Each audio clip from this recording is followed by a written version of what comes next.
Hello, good morning po mga lalabs. Ito po, umaga po tayo nagluluto ngayon ng pambaon ng mga bata. So, ayan, gisa na tayo ng bawang, sibuyas.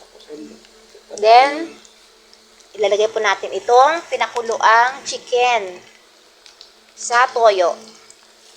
Ayan na. Sasalin na lang po yung ginisang bawang at sibuyas. Ayan, alam niyo ba kung ano yan? Yan ay adobong manok.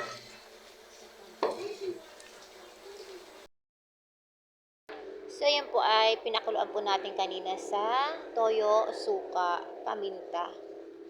Then, nung malambot na po ay nilagyan na po natin yung ating ginisang bawang at sibuyas. Then, papakuluan po uli.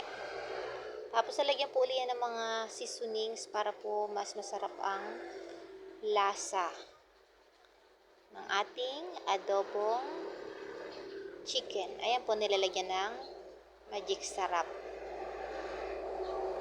Okay, ito na po ang ating finished product na adobong chicken. Pang-almusal. At syempre, pambaon din ng mga bata sa school.